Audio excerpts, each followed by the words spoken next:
I'm Alex Fury, and I worked with Daphne Guinness and Nick Knight on the video for Hip, Neck, Spine.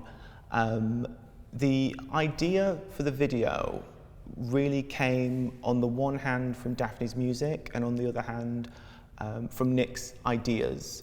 And those ideas came from listening to the song and reacting to the song. When I first met with Nick and he spoke to me about the music video, he talked about the idea that the sound of the music actually kind of began in a kind of orchestral kind of way, which to him felt a little bit kind of early 20th century, and then at the chorus shifted to this kind of disco beat. And he was really interested in trying to produce a video that captured that shift in the music, that shift in time, and in trying to tell that story through fashion. And when you're trying to tell a story through fashion with Daphne Guinness, it's very obvious to look at Daphne herself and to look at Daphne's clothes and to try and tell the story through the pieces that she's collected and the kind of extraordinary clothes that she wears. So when we first started talking about that, we came up with this idea of kind of moving between the 1930s and the 1970s. And there's something very interesting in that because the 1970s are a period that are enormously influenced by the 1930s. If you look at the clothes of Ozzy Clark, certain clothes by Yves Saint Laurent, and a lot of the clothes that Karl Lagerfeld produced at Chloe, they're very much influenced by the kind of the styles and silhouettes of the 1930s, the kind of bias cutting, spiral cutting, those sort of wide palazzo trousers, this kind of general sort of languid air. And also the whole idea of glamour, which is something that really originated in 1930s Hollywood. And I think looking at that for a music video is also super interesting because the 1930s are the period when kind of talking pictures, talkies, first emerged. It's the first time people started to hear sound in movies. So I think referencing that for a music video is kind of it's something quite automatic, it's something quite natural. When we started to talk about this, Daphne and I, we really gravitated towards Marlene Dietrich, who is someone that I've been obsessed with since I was a teenager, and someone that Daphne loves as well. And I started to think of the kind of Hollywood epics that Dietrich produced alongside the director Josef von Sternberg. They produced 7 films together, 1 in Germany and 6 in Hollywood, that really kind of cemented her image as this kind of icon of early 20th century cinema. And they also really kind of defined that idea of glamour, very, very early on. And interestingly, it's still these kind of ideas and archetypes that stay with us today. Another thing that I found very interesting about their kind of symbiotic working relationship is the fact that Josef von Sternberg would talk to Dietrich about how he was going to shoot her, and then Dietrich would work with Travis Banton, who was the head of Paramount Films' costume department, to kind of devise costumes that would reflect the shots. So it was this kind of push-pull kind of creative dialogue between Dietrich and von Sternberg that made those films so kind of extraordinary. And I was thinking, when we kind of set off to do this video, about a phrase that Josef von Sternberg used about the 6th film that they made together, which was called The Scarlet Empress. And he called that film a relentless excursion into style. And I kind of thought that's what this video should be. It's really about kind of embracing kind of style, embracing fashion, and really trying to reflect this kind of idea of transformation throughout the video. But unlike the other videos that Daphne's done, it's not about her kind of assuming a character or playing a character. It's kind of different facets of Daphne, different personas within herself.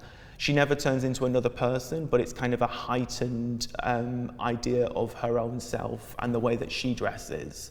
Going back to that kind of Dietrich von Sternberg idea, Nick said that he wanted the opening shot to be kind of a tracking shot that would come from very high up in the studio and kind of come down to focus on Daphne. And so when he started to talk about that, when Daphne and I were working on the clothes, we knew that there had to be a kind of sense of height and of scale, and this idea of something that would be able to be kind of seen from very far away. And thinking back to the 1930s, there are all these kind of images of, you know, Ziegfeld showgirls, kind of extravagant headpieces. And I actually was thinking of a very famous illustration by Haute, which everybody kind of knows. It's the woman kind of leading a greyhound. She has, again, kind of a feather headdress on and 3 fox furs draped across from one arm. It's this kind of archetypal 1920s, 30s fashion illustration. And really what Daphne wound up wearing was very much a kind of direct reflection of that and of those ideas. She's really kind of elongated and attenuated because she's wearing her kind of Noritaka heels. I always say you don't need to put Daphne on a pedestal because she puts herself on one. And to kind of further exaggerate this idea of height, she's wearing a dress by Balenciaga. It's a lycra dress that has about a 6-foot train that we kind of whipped around her, again in emulation of that Haute drawing. To exaggerate that sense of proportion even more, she's wearing a python bolero by Azzedine Alaïa that really cuts the body very high up and gives this sense of kind of elongation. And the headpiece is a specially commissioned headpiece by Stephen Jones, and it's got a bit of a kind of Valkyrie, Wagner, kind of operatic feel to it, which really fits the kind of opening swell of the orchestra on Hip, Neck, Spine. I also love the fact that we're moving into a kind of black and white universe, but you have a little bit of colour in the kind of peach tones of the ostrich feathers. And when we were kind of assembling this outfit, it's obviously, as I said, made to be seen from very far away. So it's about this kind of black graphic silhouette, but at the same time there was a sense that it needed something a little bit more. It needed something to kind of break the silhouette a little bit. So on one hip there is a brooch by Christian Lacroix from one of his haute couture collections from the early 2000s. Daphne wears it as a choker, so it's actually attached to a piece of satin ribbon, and we pinned it on the hip and we kind of left the ribbon dangling as a, you know, kind of a bit of a gesture to couture, but also this idea of kind of something slightly imperfect, something a little bit off in the silhouette. And I do like the fact that you can't really see it here, but, you know, up close you had a very kind of different interaction and reaction to this outfit, and it felt that it needed some kind of sparkle and also kind of a reminder of the sort of physiology of the body, that you needed something to kind of denote where certain kind of points of emphasis on the body were, and that was really what that kind of brooch did for this outfit. The second outfit we're moving into, it kind of it expresses one of the main ideas of the video, which is this kind of shifting between black and white. That's an obvious reflection of kind of black and white movies, but it's also this sense of being able to change mood and kind of change feeling by switching between these different colors. So whenever we use black, it tends to be graphic and sharp. It's got a very kind of distinct outline. But when we're using white, it's something that's much more gentle and soft. This white outfit is Chanel Haute Couture. It's from Spring/Summer 2004, and the jacket was originally worn by Nadia Auermann on the catwalk. And the thing that was kind of amazing about this, and when we're dressing Daphne in this, is you really get a sense of what haute couture means. The jacket is this sort of mass of white ruffles, and then it knots around the body with a pink ribbon. And it looks very sort of instinctive and spontaneous, but actually the ribbon fastens with tiny press studs down the left-hand side. And we were trying to fasten the jacket, and it was only when you kind of slid the ribbon over the right rib that everything kind of lined up and you understood the kind of precision of that couture fit to be able to make it kind of, to be able to anchor it exactly into place on kind of a precise point of the body. So this is kind of, as I said, like soft Daphne, and really when we're using the kind of the white pale sections of this, it's very much kind of a lingerie feel. There's a delicacy, there's a sort of sweetness to some of this. And again, it's that idea of kind of switching between different personas, different sides of the same character. And it's also a reference slightly away from Dietrich towards people like Jean Harlow in 1930s Hollywood, and, you know, to all those kind of sort of post-Hays Code kind of fabulous negligees that people had to wear as kind of a sort of intimation of nudity, or an intimation of sex when nothing could actually be shown. Further to that, underneath this, Daphne is actually wearing a flesh-coloured bodysuit covered in crystals by Deborah Milner, and there were a number of different bodysuits used in this shoot, and the whole idea was for them to be a kind of idealised idea of nudity.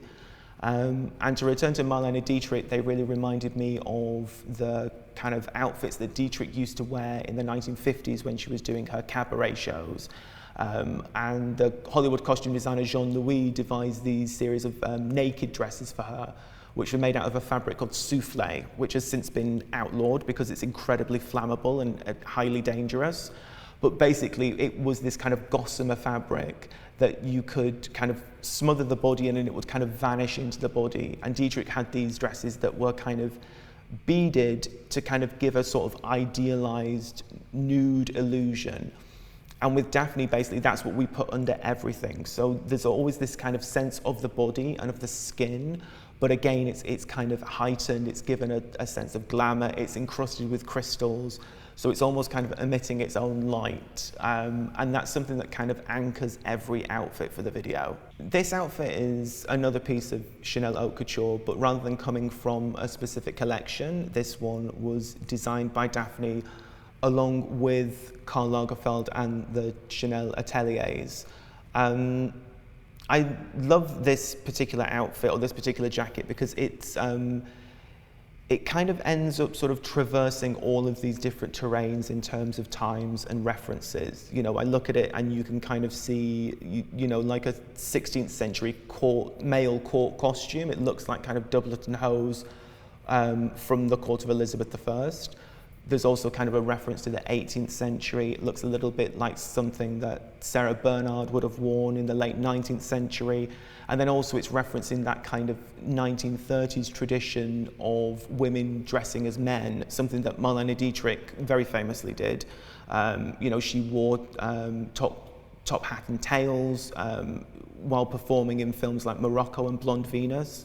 And also she wore trousers on the street, and there were all these kind of rumours that she was going to be arrested when she went to Paris because women were not allowed to wear men's clothes out on the street, although that never actually happened. So there's all of these kind of ideas coming together in this. The jacket is Chanel haute couture, the kind of breeches are Diamante leggings by Gucci, by Alexander McQueen, and we also wanted to kind of give a bit of a kind of historical, even a slightly feminine touch by tying these ribbons around their elbows. And I also like that it's kind of a gesture towards what Daphne wears every day. You know, she kind of calls it her man drag when she goes to work in the studios. A lot of the time she will dress in a tailcoat by Huntsman and a top hat because she's going into very kind of macho, masculine environments, and she feels that she needs to wear something quite kind of tough and hard. You know, it's that very interesting idea that lots of people have of clothes as armor, and I think you really kind of see that reflected here. I also love these bracelets, which are vintage Pauline Trugère, and the idea that they're kind of, again, a little bit of a gesture to the 18th century. They kind of look like the sort of lace cuffs that you would see in portraits of kind of Louis XIV or something. And then projecting it into the future again is the kind of visor headpiece, which is by Philip Tracy. So really it's about this kind of backwards and forwards through time with this outfit. It's a kind of graphic, dark silhouette with a lot of kind of glitter to catch the light and really attract attention. Now, interestingly, in this outfit, I'm not sure if you can actually see it, but those Gucci leggings from the previous look have been kind of requisitioned, and they're worn underneath the dress here, which is by Gareth Pugh and is made out of shredded grey georgette. And through this shoot, there was this idea of kind of putting glitter undergarments. So, you know, whether it was kind of a diamante bodysuit or a crystal bodysuit or these leggings, this idea of an underlayer of glitter under something that's slightly kind of transparent. So it's almost as if the body is glowing inside of the garments. The treatment Nick has given this is really reminiscent of the work of Horst. And for me, Horst was a really key reference in terms of assembling these outfits. Those kind of Horst or Cecil Beaton pictures from the 1930s, which I found very interesting because they often kind of situated the models within a kind of architectural setting. They were never kind of floating in free space. There was always some kind of a, even if it was kind of an intimation or a heightened version of reality around them, there was always something to kind of anchor them into a real space. And I think there's very much that idea kind of emerging in the video here. And, you know, you get the outfits, in a sense, reflecting those photographs also, which had a lot of kind of sparkle, reflective surfaces, satin sequins. This is the first piece by Alexander McQueen in the video. It's a sequined frock coat, which actually began life as a dress, and it's from the Spring-Summer 2008 show La Dame Bleue, which was dedicated to Isabella Blow, who was, of course, Lee McQueen's mentor and one of Daphne's friends. Daphne had the dress adapted into this frock coat, which is normally worn quite open, but for this video, we actually adapted it again and kind of cinched it in at the waist because the silhouette needed some kind of definition for it to really register on camera. And it's fastened here with another of those Christian Lacroix haute couture brooches. The necklace is also by Lacroix. And again, it's this idea of kind of creating a sort of graphic silhouette, but here with a lot of sparkle, and really trying to create something that's this kind of long, attenuated, sharp silhouette, but with kind of different surface textures.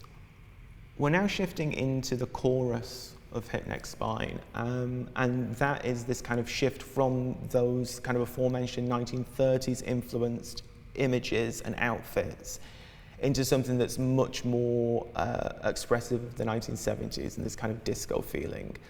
The dress here is Paul Gaultier haute couture. It's from Spring-Summer 2004. Daphne actually talked about the fact that she had wanted to dye this black because she felt that she'd get more kind of wear out of it because she doesn't wear colour very often. But I think this looks really fantastic. And obviously we've shifted from black and white into full colour. And it's not just that kind of shift, but I would say a kind of shift of mood, a shift of movement as well. The clothes here have become much more kind of free-flowing. There's a lot more movement in the dresses. We've moved away from this kind of very sharp silhouette into something that's kind of much softer and freer. Ironically, the feather cape that she's wearing over her left shoulder is actually a vintage 1930s cape. And we just put it there because it's this, as soon as you start to inject colour, you want to use more colour, especially when it's contrasting with an entirely kind of monochrome start to the video. And the eyepiece is a butterfly eyepiece made out of feathers by Philip Tracy. You can also see here that there is, again, a crystal bodysuit underneath this, and the scarves are Daphne's own. She often wears them kind of crisscrossed around her body, but we started to use them as kind of as bracelets almost. But the whole idea is that they could kind of flow, they could give movement, they could kind of heighten expression. So again, it's this idea of kind of exaggeration, emphasis, really trying to, when we're moving away from something so kind of sharp and static, really trying to give a lot of movement, a lot of kind of dynamism and locomotion when we move into the chorus. And Daphne wore her hair down, which she doesn't normally do either. But I think, you know, again, it's this kind of disco, diva, slightly almost Diana Ross kind of feeling to this section, really to give just a lot more, a very different kind of sensibility to the opening of the song, which is quite sort of strict and restrained. And then all of a sudden at the chorus, you're able to kind of let free. The second outfit from this first chorus is another McQueen piece. This is an incredibly important McQueen piece. It's a black sequin dress from the Horn of Plenty with a hood lined in red sequins, and a headpiece which is from the Autumn-Winter 2003 McQueen collection called Scanners. So again, it's kind of mixing together these different periods, but the whole idea is slightly a return to this sort of kind of graphicism, this kind of sharpness that we saw at the start of the video. But I think with the kind of the sequins and the color and the light treatment, you get more of this kind of disco 70s feeling to this particular outfit. You also get a little bit of a kind of 80s feel and also a little bit 1930s. There are kind of references to kind of Adrian, who was who's Travis Banton's great rival, the head costume designer of MGM, who used to design for Joan Crawford. And you get this kind of sense of sort of the built-up shoulders, this real kind of 1930s sort of diva feeling in this outfit. It's very much about this kind of strong, powerful woman. And again, that was something that was very much being referenced in the 1970s, which is that kind of cusp of 30s, 40s, when the shoulders were evident, and silhouettes were slightly shifting. It's something that you saw Yves Saint Laurent referencing a great deal when he did his 1940s collection in 1971.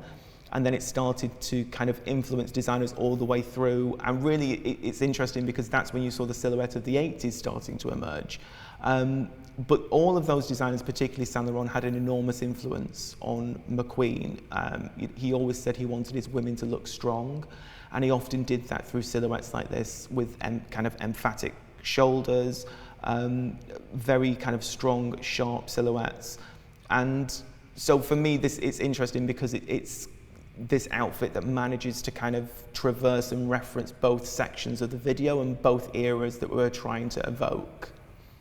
It's slightly earlier than the 1930s, but a film that we talked a lot about, and I think a film that you automatically talk a great deal about whenever you're trying to do something kind of retro-futuristic and referencing those kind of interwar periods, was Fritz Lang's Metropolis.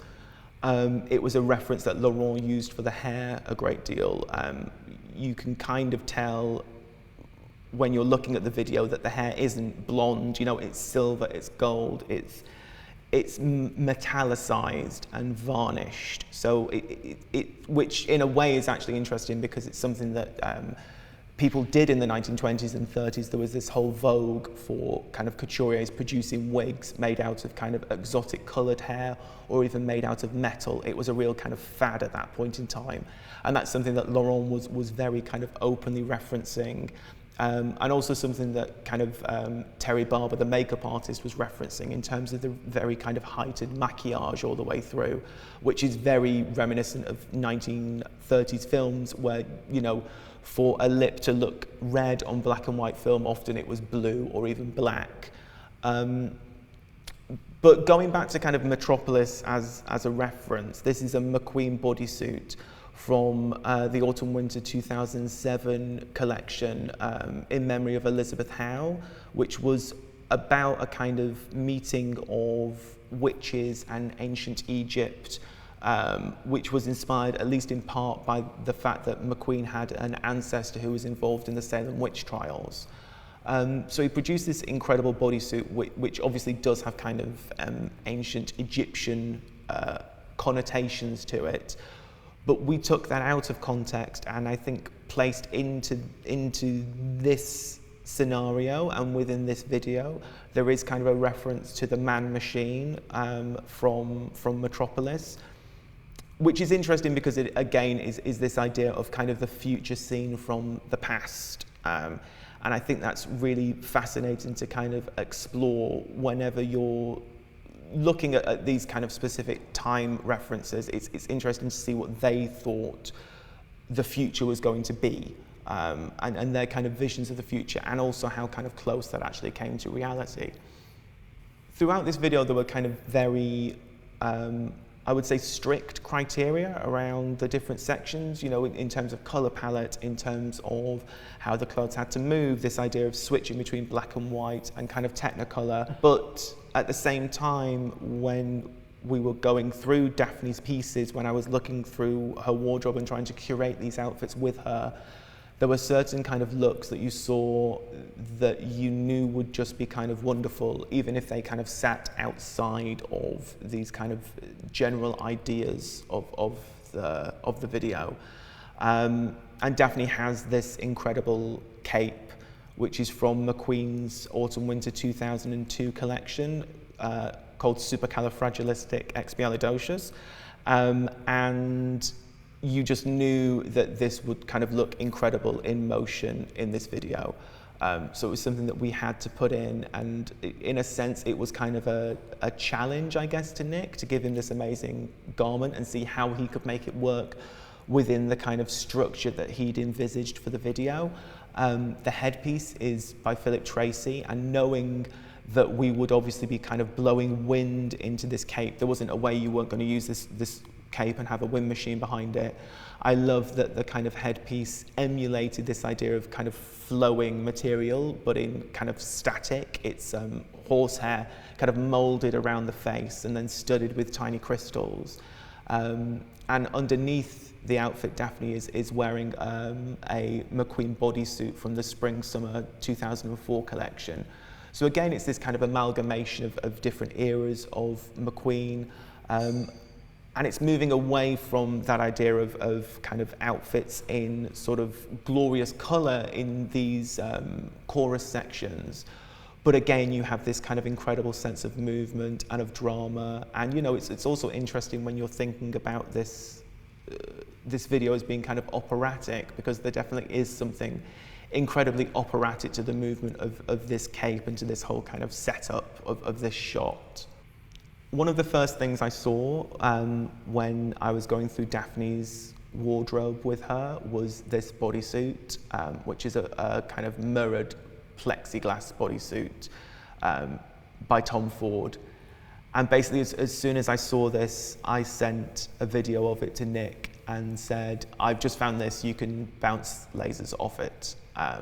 And that's exactly what he did, which was very kind of satisfying. But I think when you're talking about the 70s and disco and glitter balls and things like that, you're kind of automatically, you know, you're automatically going to come to the idea of a glitter ball, and you're automatic, you know, and if you're able to kind of turn a human being into that glitter ball, then, you know, that feels like something kind of special. It feels like you're kind of taking the idea to its kind of apotheosis.